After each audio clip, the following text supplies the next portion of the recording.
That intro music slams. Yeah!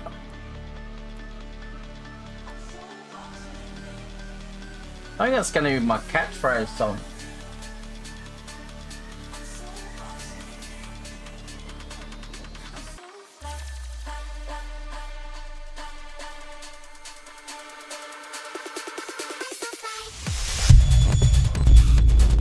Ah, it's fun.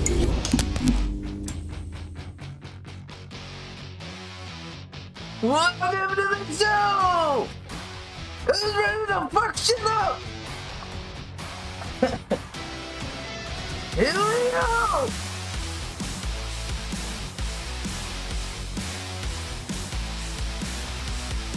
Don't forget to log into DL 2 before 8 for rank promo. Oh yeah.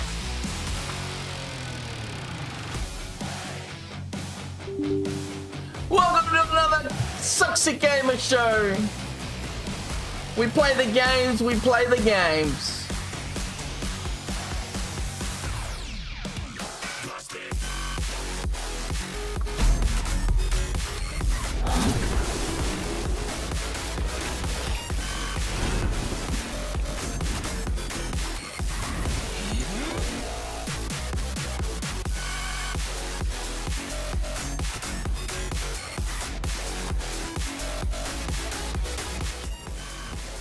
I reckon I'll use that for my outro of my videos.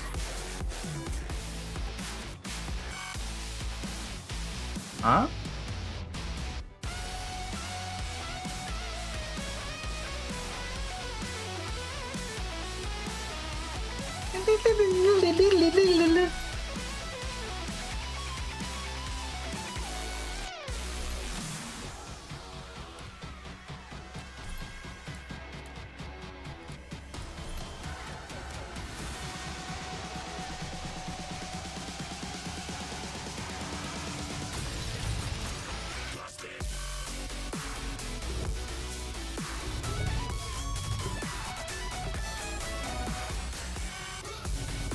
What is this?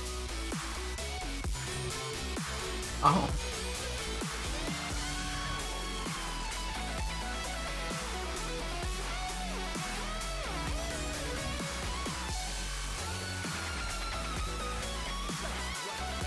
Oh.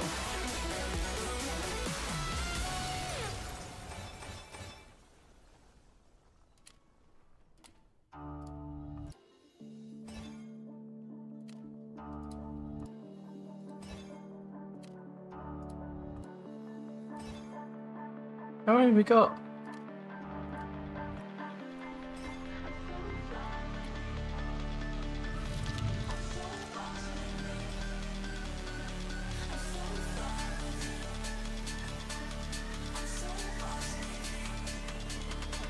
Oh, one.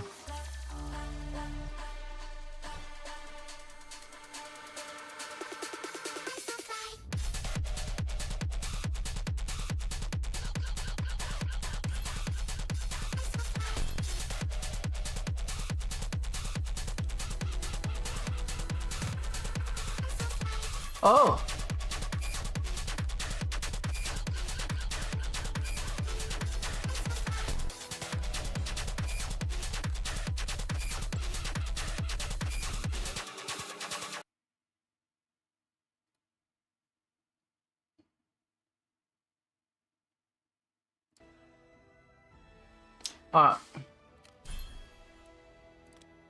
Where's the thing?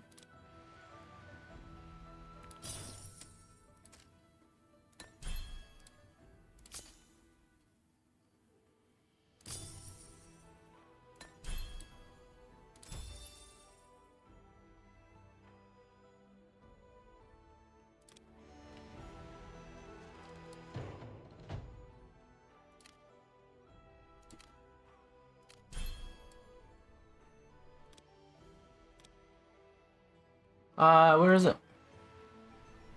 Vents?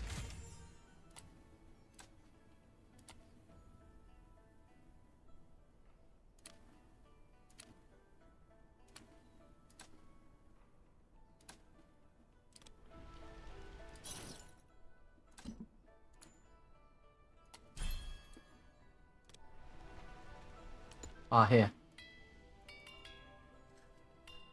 Huh?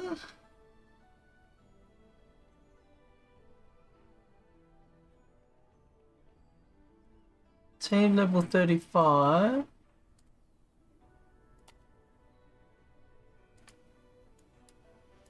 Says I'm signed up.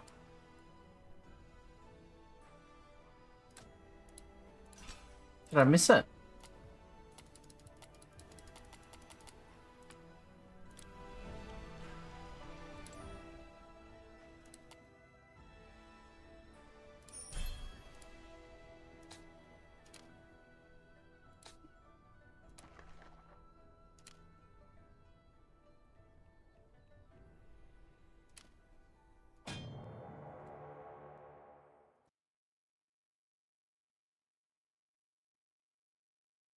Ah.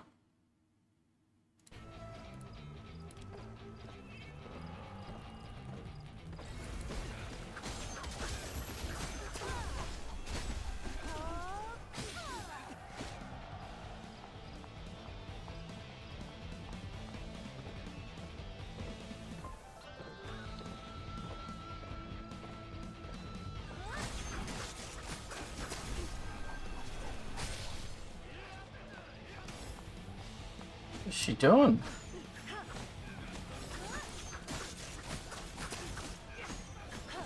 Logging in automatically signs you up. Ah.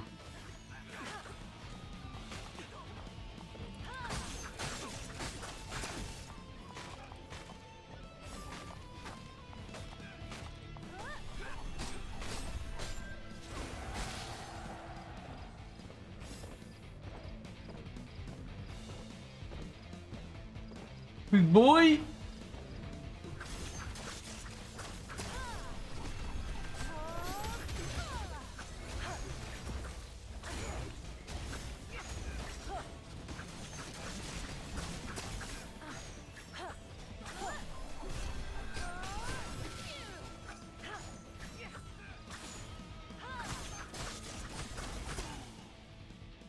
Yeah!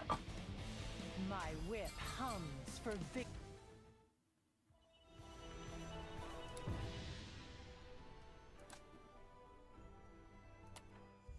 13!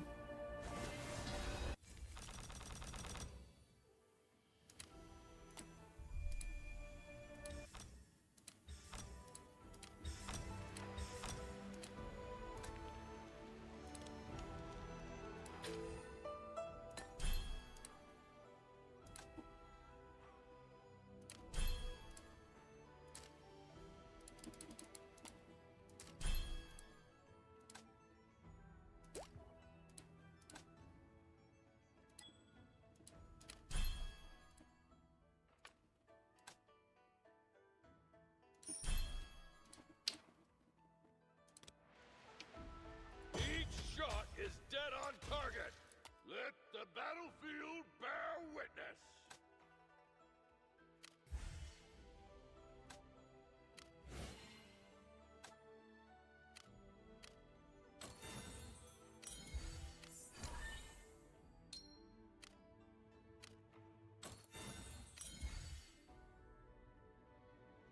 My blade will find an easy victory.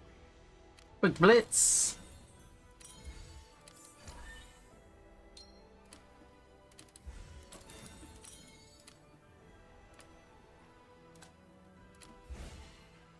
Each shot is dead on target.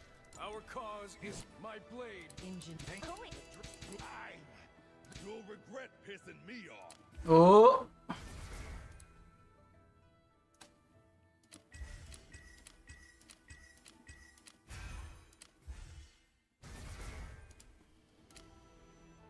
Our cause is worth fighting for. Do you mind if I join? My potential will not be restrained. Do you mind if I join? I will display, pave the way for my rule.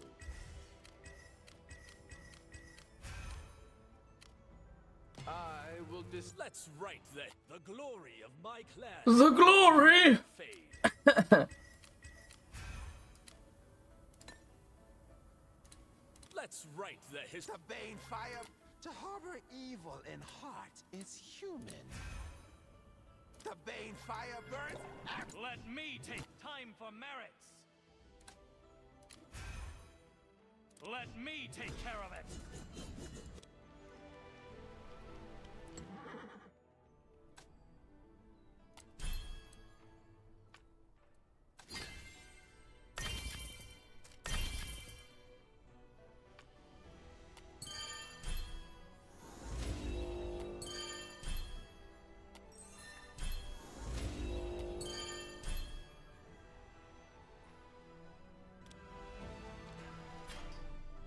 Oh, here we go.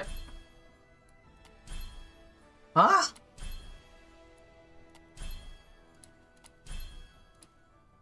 Did I hit the 90 already? Hey, mate. Did I hit the 90?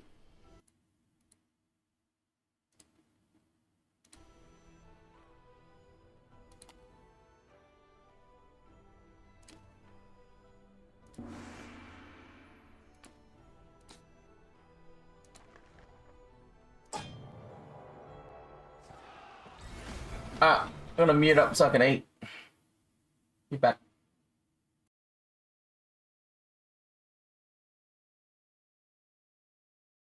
Booze. Hey.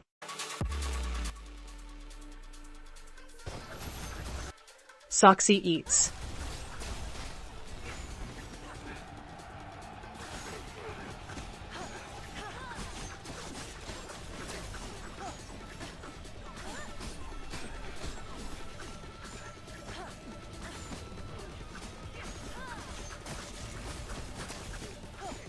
No huni kam kam.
Peek.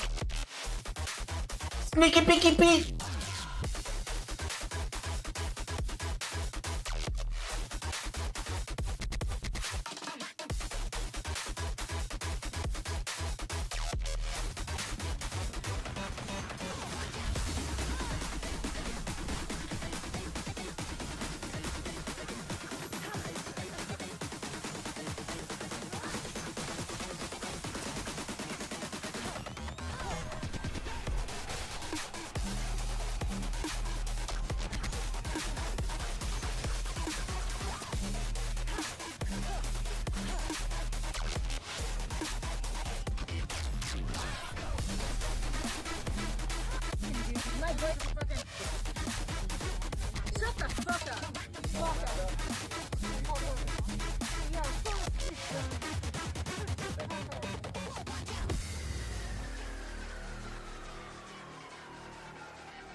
Yeah.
Soxy.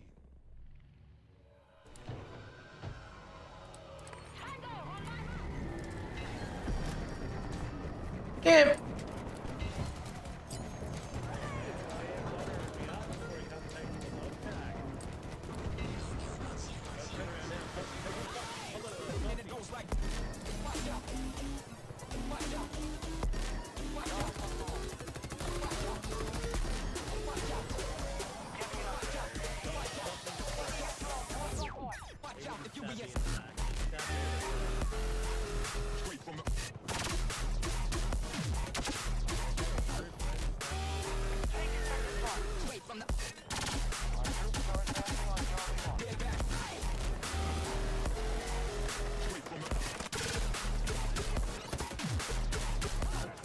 Wow, wow, wow, wow.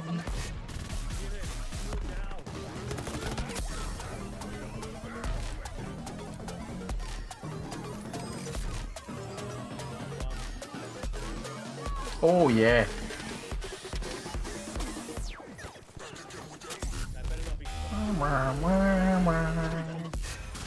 Oh, evolution.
Well, that's not one. That's the last one.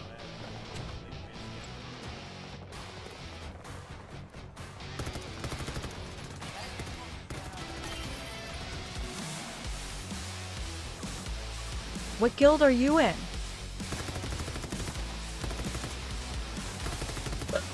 Infinite War.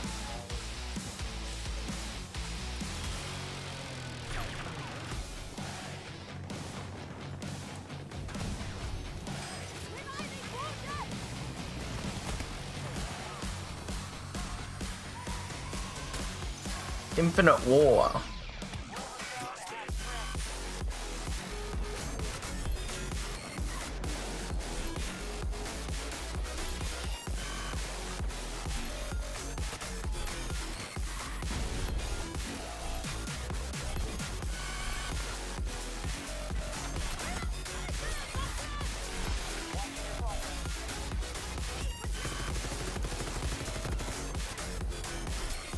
Yeah.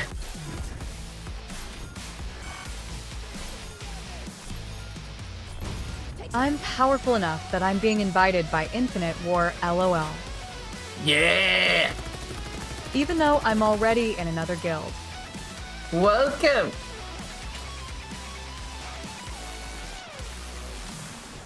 Welcome home.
Because I'm a bloody character.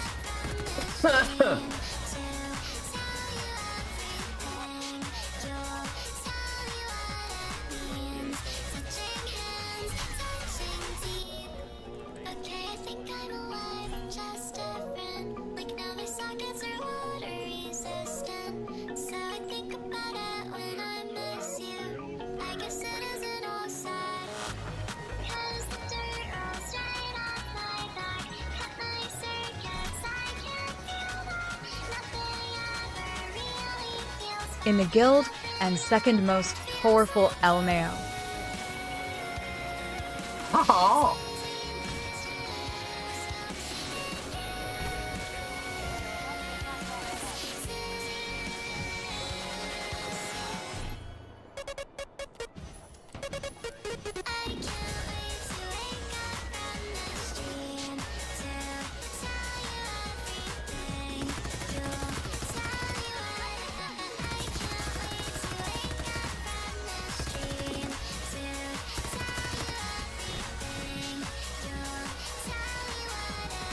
Oh.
Genius!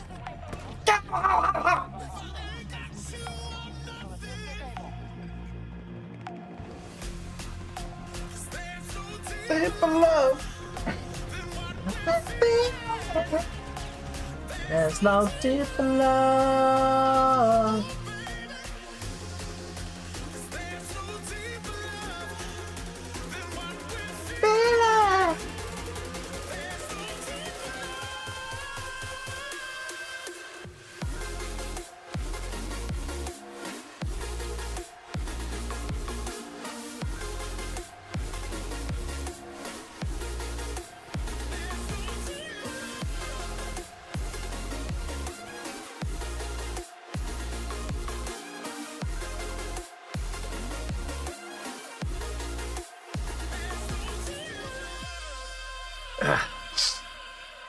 I can't be without you.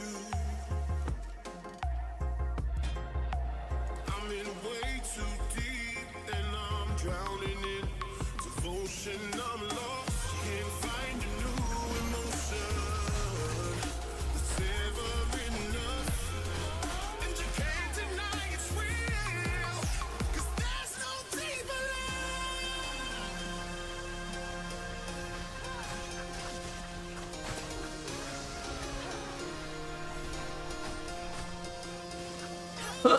I don't think she's that good.